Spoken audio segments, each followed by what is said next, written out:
우리가 지금 본 민수기 33장에 우리에게 소개한 이러한 지명들은 사실 읽기에도 굉장히 지루하게 보이는 이름들입니다.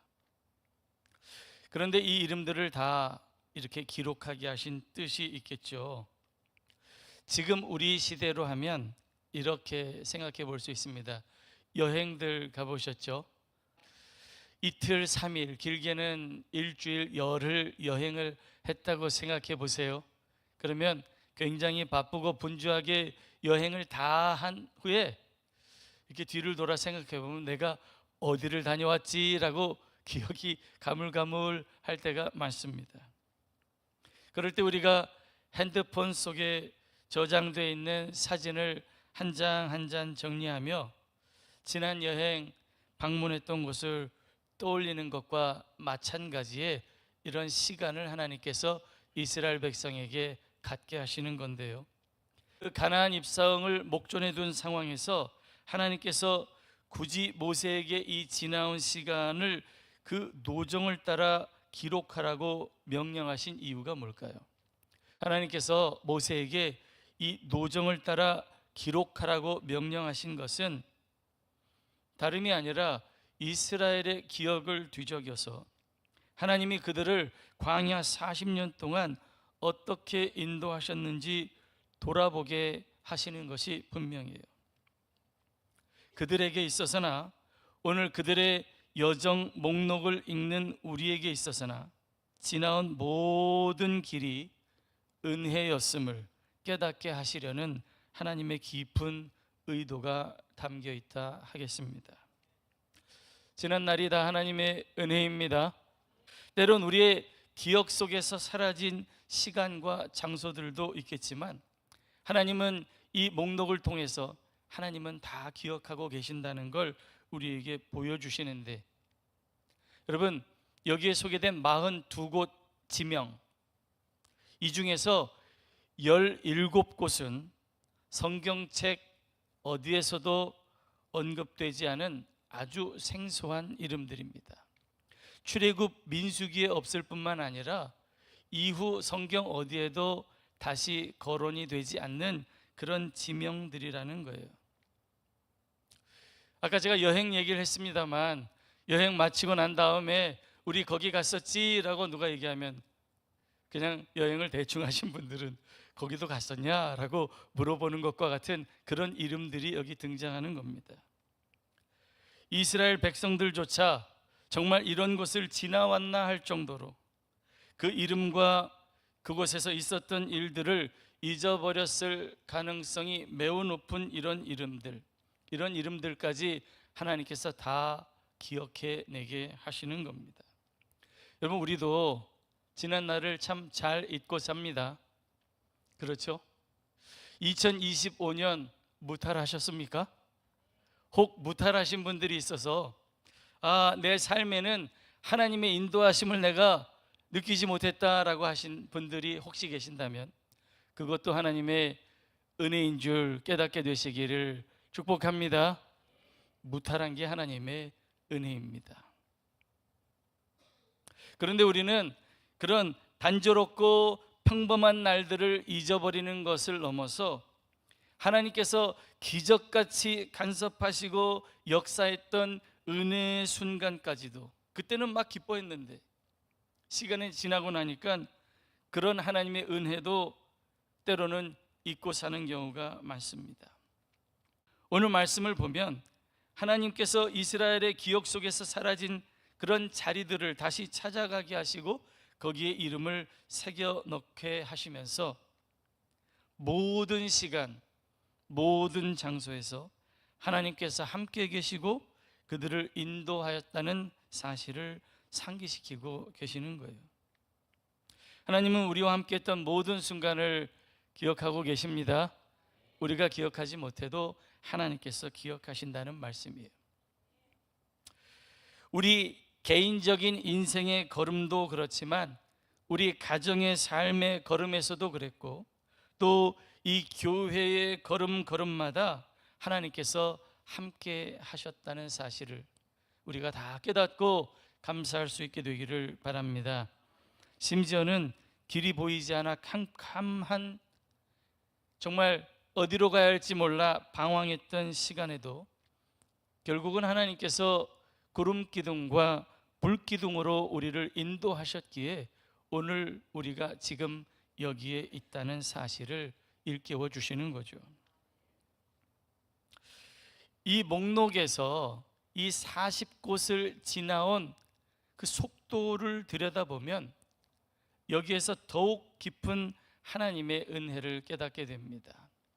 이 목록, 출애굽기와 민수기 이 이야기를 다 통틀어서 읽어보면 저 1번 람셋에서 12번 기브롯 핫다와, 여기가 시내산인데요, 여기까지는 2달밖에 안 걸렸어요. 2달밖에 안 걸렸어요. 그런데 나머지 28곳을 지나가는데 무려 40년이 걸렸습니다. 여러분, 인생길 가면서 그냥 빨리 가는 것이 항상 좋은 것은 아니겠지만 오늘 우리가 읽은 말씀, 이 노종 목록에서만큼은 이스라엘의 발걸음이 지체되었던 순간들의 배경과 이유를 우리에게 생각해 보게 하고 있습니다. 처음 2달은 정말 하나님의 인도하심과 이스라엘의 순종으로 거침없는 행진을 이어갔습니다. 2달 동안 12곳을 지나왔어요. 이 속도였다면 시간상으로, 거리상으로 보았을 때 가나안 땅까지 불과 2-3달이면 충분했을 것으로 여겨집니다. 그런데 그들이 하나님을 원망하고 불평하기 시작하면서 그들의 발걸음이 점점 느려지고 결국 남은 28곳을 40년이나 걸려서 이르게 되었다는 걸 우리에게 보여주고 있습니다. 원망과 불평과 죄와 불순종은 우리 믿음의 걸음을 느리게 합니다. 우리로 하여금 믿음의 길을 잃고 헤매게 하거나 제자리 걸음을 걷게 하기도 하고 혹은 뒤로 돌아가 시간을 허비하게도 하는 것이 죄의 속성입니다. 우리가 다 그렇게 지내왔어요. 이 말씀을 나누고 있었는데 한 학생이 꽤 제법 진지하게 생각하면서 질문을 했었습니다. 하나님은 도대체 왜 이렇게 연약하고 실패하기 쉽고 거역하기 일수인 사람들을 불러서 하나님의 뜻을 이루려고 하십니까? 애초에 훨씬 더 성실하고 온전한 사람들을 부르셨다면 하나님도 속상하지 않으시고 하나님의 뜻이 더 잘 이루어졌을 텐데 왜 그렇게 하셨을까요? 라고 제게 질문을 했어요. 여러분도 그런 질문을 해보셨습니까? 왜 좀 제대로 된 사람들을 불러 쓰시지 않고 온통 이렇게 부족하고 모자란 사람들을 불러서 쓰시냐라고 하나님께 물으신 적이 혹시 있으신가요? 그 학생의 질문에 제가 잠시 생각하기는 했습니다만 아무런 망설임 없이 제가 대답할 수 있었어요. 그 이유는 성경을 연구하고 또 연구하는 동안 저 스스로도 이미 수없이 묻고 확인했던 질문이었기 때문입니다. 제가 이렇게 대답했어요. 완전한 사람은 없다. 그 어느 시대에도 어떤 나라에도 그런 사람은 존재하지 않는다. 사실 성경 어디에도 완전한 인간, 완전한 믿음의 공동체가 있다고 말하지 않습니다. 나중에 로마서에 가서 사도 바울을 통해 고백하게 하신 말씀이 있어요. 의인은 없나니 하나도 없다. 여러분, 우리가 다 죄인입니다. 인정 못 하시겠어요? 그럼 적어도 우리는 죄인이었습니다. 모든 사람이 하나님의 영광에 이르지 못했다 그랬어요. 하나님의 그 영광의 기준으로 보면 다 우리는 부족한 사람들이었습니다. 그런데 하나님께서 은혜를 베푸신 거죠. 이건 로마서에서만 그렇게 말씀하시는 게 아니에요. 신약 성경을 시작하는 마태복음에 족보가 나옵니다. 아브라함과 다윗의 자손 예수 그리스도의 계보라라고 하시면서 그 계보가 14대씩 3세트로 주어집니다. 곱하기를 하시면 몇 대가 우리에게 소개될까요? 42대가 소개됩니다. 마치 이스라엘 백성이 40년 동안 42곳을 지나게 하셨던 것처럼 이 이스라엘 역사를 그렇게 정리하고 계시는 이유가 있겠지요. 그런데 그 족보가 아름다운 이름들로만 채워졌을까요? 그렇지 않다는 걸 우리는 잘 압니다. 시아버지를 유혹했던 며느리 다말이 등장하지 않는가 하면 이방 여인이었던 룻이 소개되기도 하고, 다윗 때문에 남편을 저버렸던 우리아의 아내 밧세바가 등장하는가 하면 포로기의 수치스러운 역사들이 그대로 소개되고 있습니다. 여러분, 민수기 33장 42곳의 지명은 긴 세월 동안 결국 하나님의 은혜가 아니었다면 그들이 약속의 땅 문턱에도 이룰 수 없었다는 것을 우리에게 보여주는 장면들입니다. 민수기 33장으로 돌아와 보면 민수기 33장의 지명들을 쭉 나열하고 있는데 갑자기 37절에 호르산에서 잠깐 머물러요. 그러면서 아주 특별한 사건을 하나 소개합니다. 가데스를 떠나 에돔 땅 변경에 호르산에 진을 쳤더라. 이스라엘 자손이 애굽 땅에서 나온 지 40년째 5월 초 하루에 제사장 아론이 여호와의 명령으로 호르산에 올라가 거기서 죽었으니 아론이 호르산에서 죽었던 때 나이는 123세였더라. 단조롭게 지명만 나열되었던 기록이 호르산에서 잠시 멈추고 모세와 함께 이스라엘을 이끌었던 아론이 거기서 123세의 나이로 그것도 날짜까지 특정해서 죽었다는 사실을 기록하고 있습니다. 왜 그렇게 했을까요? 왜 유독 아론이 거기서 죽었다는 사실을 우리에게 보여줄까요? 그가 다른 사람들보다 위대한 지도자였기 때문이겠습니까? 여러분, 다른 사람에 대한 얘기는 몰라도요, 아론에 대한 얘기는 성경에서 아주 분명히 우리에게 전해주고 있습니다. 그가 맡았던 대제사장이란 직책만 두고 보면 그가 굉장히 위대한 지도자였던 것처럼 보이지만 사실 성경은 그의 치명적인 과오들을 감추지 않고 적나라하게 우리에게 소개합니다. 출애굽기 32장에 보면 여러분, 시내산 아래에서 금송아지 우상을 만들어서 백성들을 다 곤경에 빠뜨렸던 장부모님이 바로 아론이었어요. 민수기 20장에 보면 무리바 물가에서 모세와 함께 혈기를 부려 가나안 땅의 입성이 금지되었던 사람이 아론입니다. 그의 이러한 전적만 두고 본다면 제사장의 직분을 얻을 사람이라기보다는 심판을 받아야 마땅한 사람이었어요. 그런데 하나님께서 바로 그 혈기 많은 우상 만드는 아론을 제사장으로 삼아 주셨다는 겁니다. 그에게 제사장의 관을 씌워 주셨어요. 하나님의 은혜입니다. 하나님의 은혜라고요. 우리가 다 그렇게 하나님의 은혜로 여기에 있다는 걸 보게 해주시는 거죠.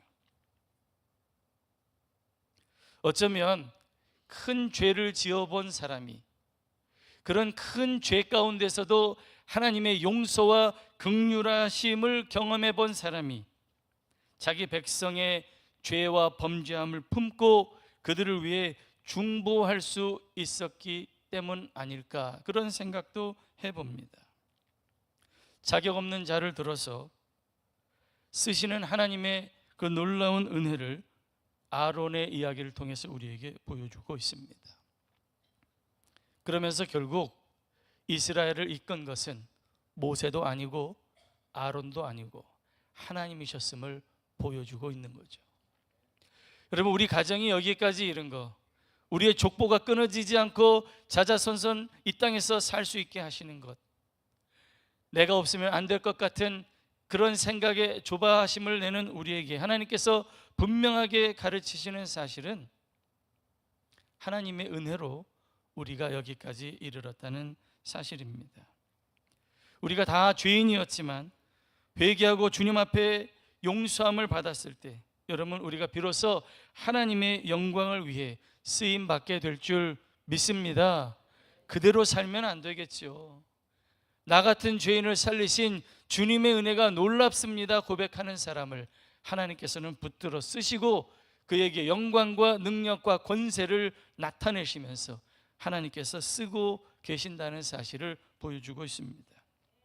신명기 8장에서 나중에 이 긴 여정을 회고하면서 이렇게 말씀해요.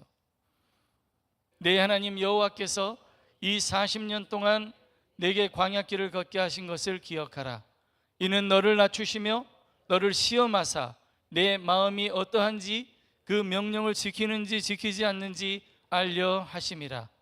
너를 낮추시며 너를 줄이게 하시며 또 너도 알지 못하며 내 조상들도 알지 못하던 만나를 내게 먹이신 것은 사람이 떡으로만 사는 것이 아니요 여호와의 입에서 나오는 모든 말씀으로 사는 줄을 네가 알게 하려 하심이니라.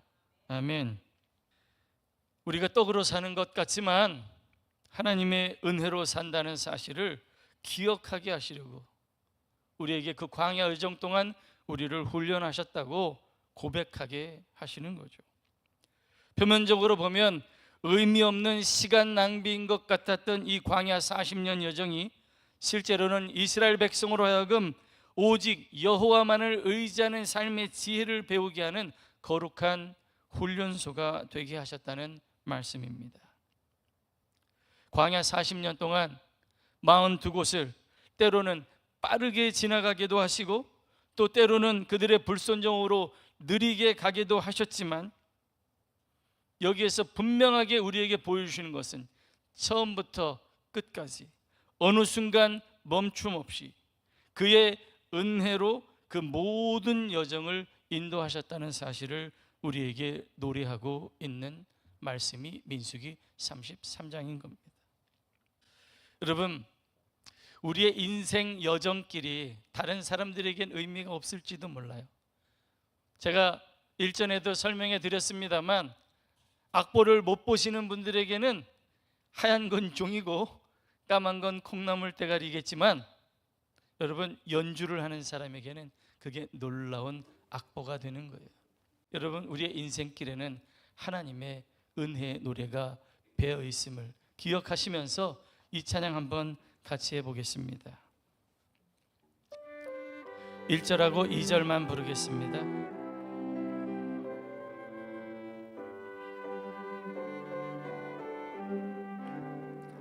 혹 지금 의미 없는 시간을 보내는 것 같거나 내 삶이 지체되어 있는 것 같은 느낌이 드시는 분들이 있다면 하나님께서 우리에게 은혜를 베푸시는 때가 지금 이때라 여기시며 하나님의 손을 꼭 붙잡으시기를 주님의 이름으로 축원합니다.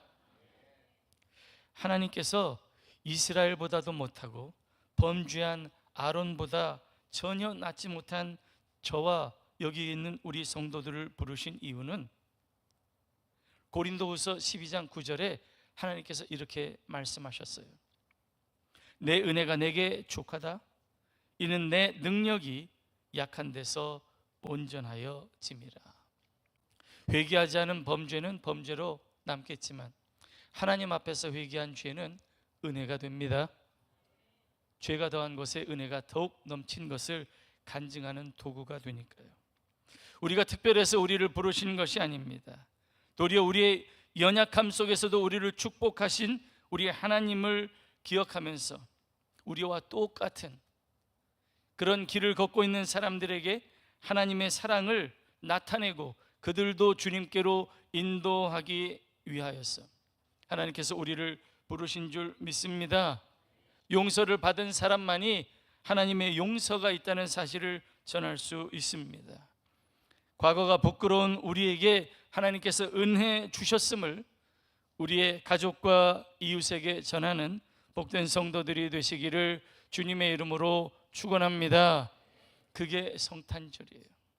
다음 주부터 우리가 대림절을 맞게 되는데, 임마누엘, 우리 예수님께서 우리에게 오신 이 복된 소식을 전하는 기간이 이 성탄의 기간입니다. 그런 의미에서 일찌감치 우리 서로 성탄의 인사를 축복합시다. 서로 보시면서 메리 크리스마스. 하나님은 우리가 잊어버린 길도 기억하시고 실패한 자리에서도 함께 하시며 하나님의 뜻을 이루기 원하신다는 사실을 우리가 기억한다면 이 말은 절대 하지 말아야 돼요. 안 돼요, 못해요, 그만할게요. 가끔 보면 믿음이 충만한 분들도 제게 이런 말씀을 했을 때 제가 가슴이 쿵쿵 떨어져. 10년 감수하고 제가 이 머리가 왜 이렇게 샜겠어요? 여러분이 안 돼요 할 때마다 하나씩 세는 것 같아요.